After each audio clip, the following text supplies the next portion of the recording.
Welcome to KR engineering and career guidance YouTube channel. మా KR engineering and career guidance YouTube channel వీక్షిస్తున్న వ్యూయర్స్కి స్వాగతం. మా YouTube channel ఇప్పటివరకు సబ్స్క్రైబ్ చేసుకొని వారు ఎవరైనా ఉంటే తప్పకుండా ఛానల్ సబ్స్క్రైబ్ చేసుకోండి. వీడియో చూస్తున్నప్పుడు లైక్ చేయండి. మరియు మా కేఆర్ పర్సనల్ మెంటర్షిప్ గ్రూప్లో ఇప్పటివరకు జాయిన్ అవ్వని వారు వెంటనే డిస్క్రిప్షన్లో ఇచ్చిన నా నెంబర్ ద్వారా జాయిన్ అవ్వండి. ఈ 90 డేస్ మీ కౌన్సిలింగ్ పూర్తయ్యేంత వరకు కంప్లీట్గా పూర్తి డీటెయిల్స్ ఇచ్చి మీకు వెబ్ ఆప్షన్స్ విషయంలో సంపూర్ణంగా పర్సనల్గా మీ అందరికీ మెంటర్షిప్లో చేరిన వారికి వెబ్ ఆప్షన్స్ లిస్టు మీ కేటగిరీ వారిగా ర్యాంక్ వారిగా షేర్ చేయబడుతుంది.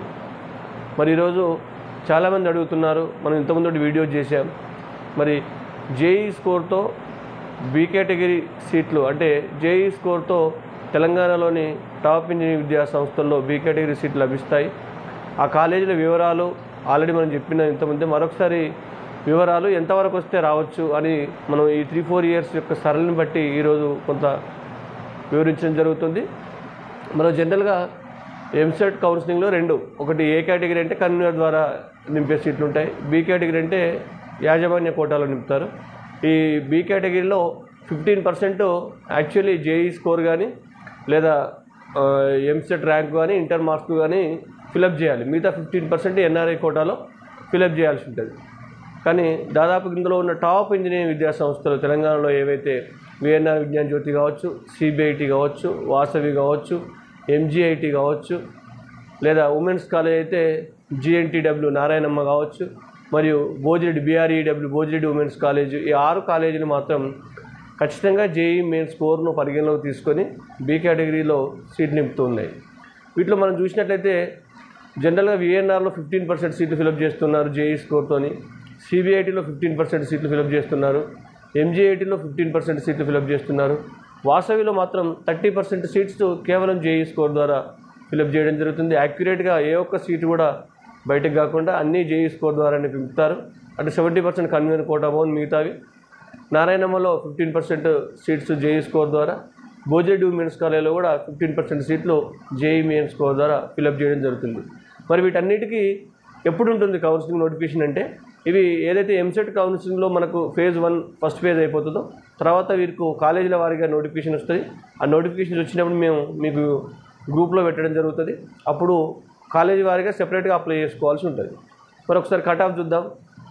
జనరల్గా విఎన్ఆర్ విజ్ఞాన జ్యోతిలో సీట్ రావాలనుకున్న వాళ్ళకు దాదాపు 97% వరకు ఉంటే సిఎస్సి కోర్ బ్రాంచ్ రావచ్చు.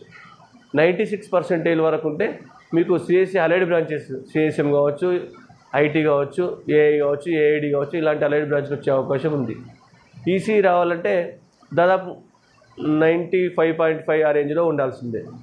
మిగతా బ్రాంచ్లు 95 వరకు వస్తాయి. మరి అదే రకంగా సిబిఐటీలో కూడా దాదాపు 97% వరకు సిఎస్సి కోర్ వచ్చే అవకాశం ఉంది. 96% వరకు సిఎస్సి అలైడ్ బ్రాంచెస్, 95.5 వరకు ఈసీగా బ్రాంచ్లు, 95 వరకు మిగతా ట్రిపుల్ ఈ కానీ మెకానికల్ కానీ ఇలాంటి బ్రాంచ్లకు వచ్చే ఛాన్స్ ఉంది. మరి ఎంజిఐటి చూసినట్లయితే ఎంజిఐటి కొంత కట్ ఆఫ్ తక్కువ ఉంటుంది. దీనిలో జనరల్గా సిఎస్సి రావడానికి 95 వరకు ఉండే అవకాశం ఉంది. సిఎస్సి అలైడ్ 94 వరకు రావచ్చు. ఈసీ లాంటి బ్రాంచ్లు 93.5 వరకు రావచ్చు. ట్రిపుల్ ఈ కానీ మిగతా బ్రాంచ్లు 93% వరకు వచ్చిన వరకు కూడా వచ్చే అవకాశం ఉంది. మరి వాసవి చూసినట్లయితే వాసవిలో కూడా దాదాపు 96% వరకు 96.5 వరకు సిఎస్సి వచ్చే అవకాశం ఉంది.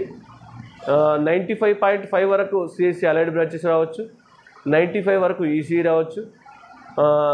94.5 వరకు మిగతా ఈ మనకు 94.5 కానీ 93 వరకు కూడా మిగతా బ్రాంచ్లో వచ్చే అవకాశం ఉంది. తర్వాత నారాయణమ్మలో చూసినట్లయితే ఉమెన్స్ కాలేజ్ కంప్లీట్గా దీంట్లో మనకు సిఎస్సి రావడానికి దాదాపు 95% వరకు వచ్చిన వాళ్ళకు సిఎస్సి వచ్చే అవకాశం ఉంది, ఓన్లీ ఉమెన్స్.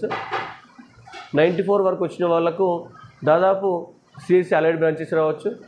93% వచ్చిన వాళ్ళకు ఈసీ లాంటి బ్రాంచ్లు రావచ్చు. 90 నుంచి 92 మధ్యలో వచ్చిన వాళ్ళకు దాదాపు ట్రిపుల్ ఈ కానీ మెకానికల్ కానీ సివిల్ లాంటి బ్రాంచ్లు రావచ్చు. నెక్స్ట్ బిఆర్ఈడబ్ల్యూ భోజిరెడ్డి ఉమెన్స్ కాలేజ్ చూస్తే ఇది కూడా కొంత కట్ ఆఫ్ తక్కువ ఉంటుంది. దీనిలో 90 అబోవ్ అయితే మీకు సిఎస్సి ఖచ్చితంగా రావచ్చు. 85 నుంచి 90 మధ్యలో ఉంటే సిఎస్సి అలైడ్ బ్రాంచెస్ రావచ్చు. 80 to 85 మధ్యలో ఉంటే ఈసీ లాంటి బ్రాంచ్లు వచ్చే అవకాశం ఉంది. దాదాపు 78 to 80 వరకు వచ్చినా మీకు ట్రిపుల్ ఈ కానీ మెకానికల్ కానీ సివిల్ లాంటి బ్రాంచ్లు వచ్చే అవకాశం ఉంది. కాబట్టి ఈ అవకాశం ఎట్టి పరిస్థితుల్లో వదలొద్దు. ఎక్కువ బి కేటగిరీ గురించి వీడియోస్ చేసిందంటే మన కేఆర్ గైడెన్స్ మాత్రమే. గత 3 సంవత్సరాలుగా 4 సంవత్సరాలుగా చాలామంది విద్యార్థులు బి కేటగిరీ ద్వారా జాయిన్ అయ్యారు. ఇదొకటి ఉంటుందని దీని మీద ఎక్కువ వీడియోస్ చేసి అవగాహన కల్పించి వీళ్ళ పిల్లల్ని అటువైపు మనం చూడడం, అటువైపు జాయిన్ చేయించడం మన కేఆర్ గైడెన్స్ ద్వారానే సాధ్యమైంది. మరి దీనికి ఎలాంటి రిజర్వేషన్ ఉండదు, కేవలం సిఆర్ఎల్ ర్యాంక్ మాత్రమే చూస్తారు. మరి రిజర్వేషన్ అయితే 80% ఉండదు. ఫీజు రీఎంబర్స్మెంట్ స్కీమ్ కూడా ఈ బి కేటగిరీకి వర్తించదు. ఇవన్నీ గుర్తుంచుకొని మీరు బి కేటగిరీకి అప్లై చేయండి. ఎంసెట్ ర్యాంకుతో సంబంధం లేకుండా జేఈ స్కోర్ ద్వారా సీట్లు నింపడం అనేది ఒక నిజంగా ఎంసెట్లో ర్యాంక్ రాకపోయినా ఇది ఒక అదృష్టం. ఎందుకంటే టాప్ కాలేజీలో సీట్ వస్తుంది కాబట్టి ఈ అవకాశం యూటిలైజ్ చేసుకోండి. మీరు నోటిఫికేషన్ వచ్చినప్పుడు మన కేఆర్ గ్రూప్స్లో మీకు ఎవ్రీ డీటెయిల్ కూడా పెట్టడం జరుగుతుంది. Thank you. 1 and all.